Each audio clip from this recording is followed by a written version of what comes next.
Hi guys, Miss Francis here. So now we are entering the world of protein synthesis. So take what you learned about DNA replication, store it somewhere in the back of your brain, don't forget about it, but now let's take a closer look at how proteins are actually made. So the first step of transcription involves taking DNA, using it as a template to make messenger RNA.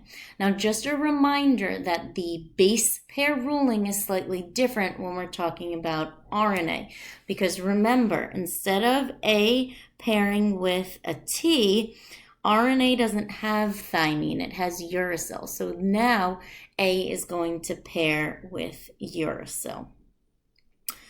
When transcription is occurring, the key enzyme is RNA polymerase, and what it does is it separates the DNA strand and it adds nucleotides to the DNA template strand.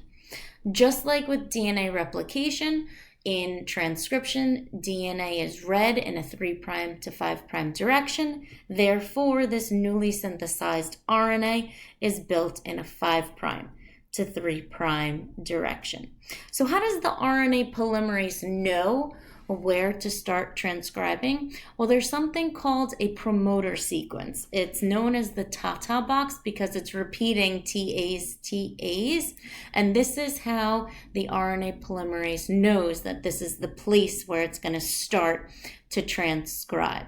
Now, where does RNA polymerase know where to stop transcribing? Well, it hits what's called a terminator sequence. It recognizes that terminator sequence and it stops transcribing. So I want to go through the details of the process of transcription. There are actually 3 different stages. We will take notes on the process of initiation first. Then we will annotate an image, and then I really encourage you to revisit some of the animations, because just taking notes and annotating 2D images is sometimes difficult to wrap your brain around the actual process of transcription. So let's start out with the first stage of transcription, which is called initiation. So first, you've got these transcription factors, and transcription factors are proteins.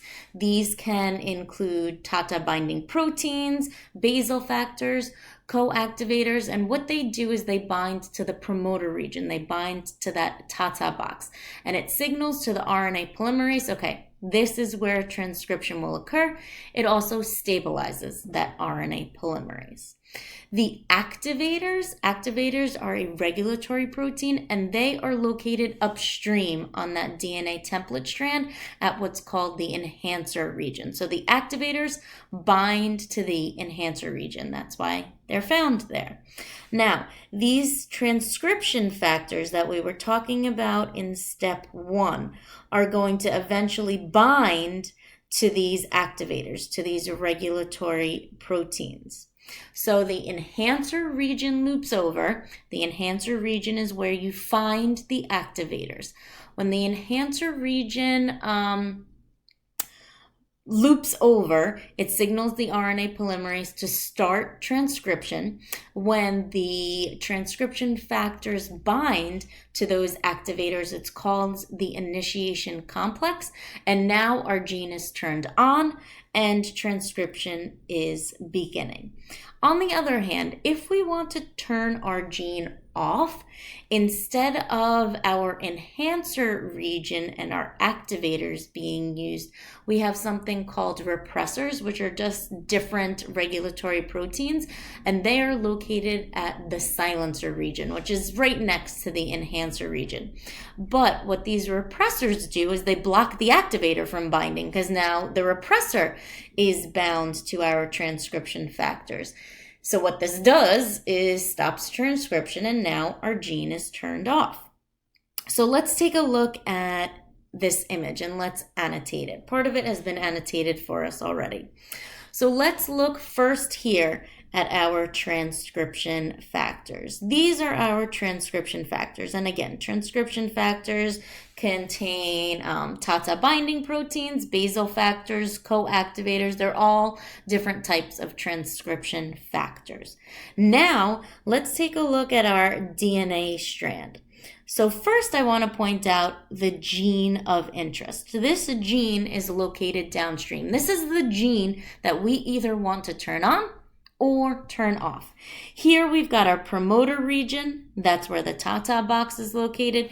And here we've got our enhancer region where these activators, these regulatory proteins, bind to. So we say that the activators are located in the enhancer region.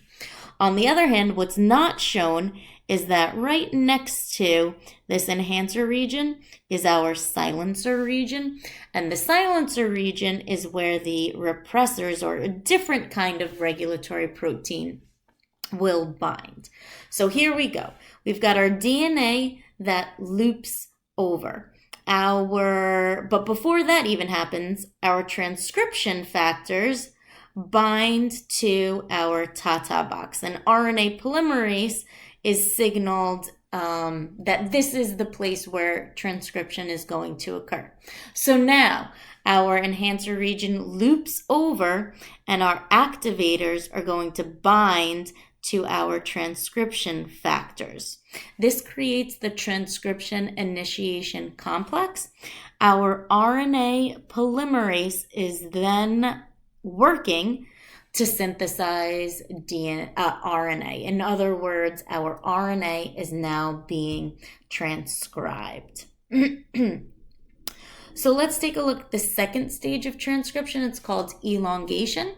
During this stage of transcription, RNA polymerase moves along the DNA, it untwists the double helix, and it adds nucleotides. Now, behind the point of RNA synthesis, that double helix reforms and that RNA molecule peels away until eventually the RNA polymerase transcribes a terminator sequence. It recognizes this terminator sequence in the DNA. And now the RNA polymerase falls off of the DNA. It detaches from our parent or template DNA strand, and we have our completed RNA transcript.